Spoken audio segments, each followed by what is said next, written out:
भजन सुनते हैं, उसके बाद गज़लों की फरमाइश आ रही है, तो फिर हम गज़ल की ओर बढ़ेंगे।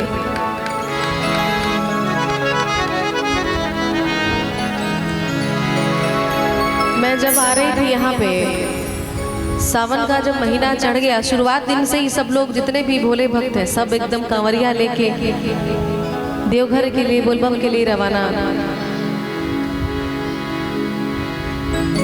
तो ये भजन कांवरियों के लिए, इतने प्यार से सब जल लेके चढ़ाने जा रहे हैं शिव जी पे।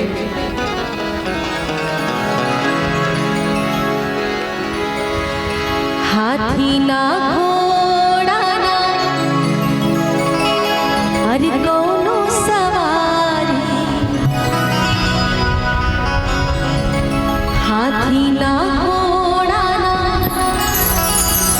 कोनो सवारी, पैदल ही अइबो दुआरी, हे भोलेनाथ पैदल ही अइबो दुआरी।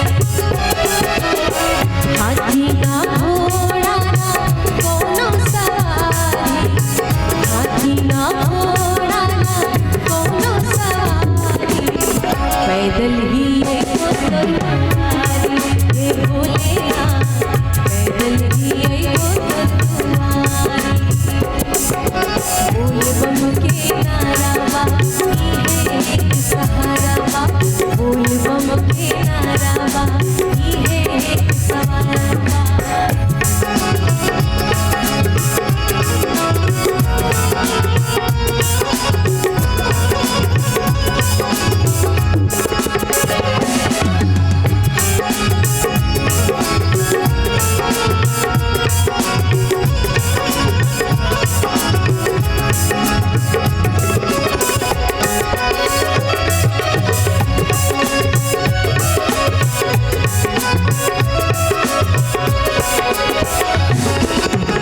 कण कण के वासी तुम अंतर्यामी, हम तोरे चाकर तू हमारे स्वामी।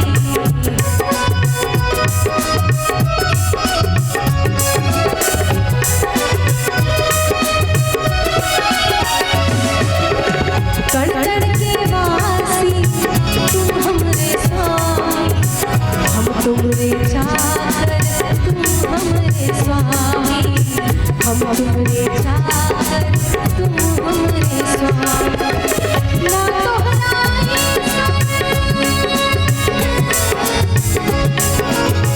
ना तोहराए ना तोहराए केहू भिखारी, ना तोहराए केहू भिखारी, ना तोहराए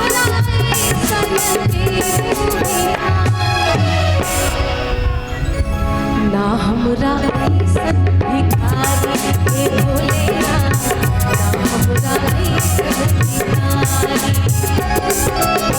हाथी ना घोड़ा ना कोनो सवारी, हाथी ना घोड़ा ना कोनो सवारी, पैदल ही अइबो दुआरी, हे भोलेनाथ पैदल ही अइबो दुआरी।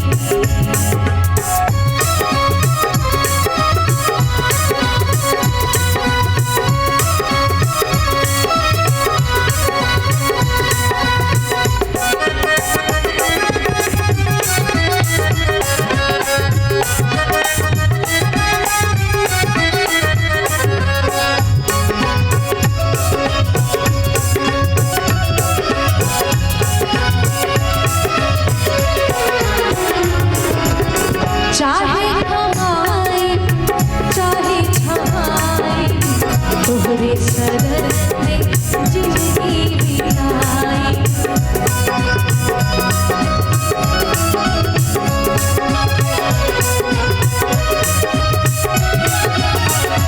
हो चाहे कमाए चाहे छमाए, तोहरे शरण में जिंदगी बिताए, तुम्हारे शरण में जिंदगी तीनों ही लोक में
पहुँचते पहुँचते छाला भी पड़ जाता है पैर में, पाँव हाथ सब सूज जाते हैं, लेकिन फिर भी बोल बम बोलते बोलते लोग पहुँच जाते हैं दरबार पर।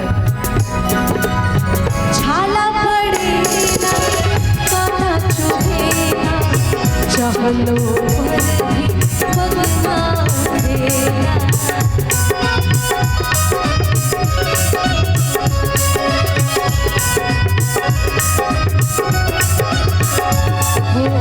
छाला पड़ेगा कांटा चुभेगा, चहलो पर भी भगना उठेगा, चहलो पर भी भगना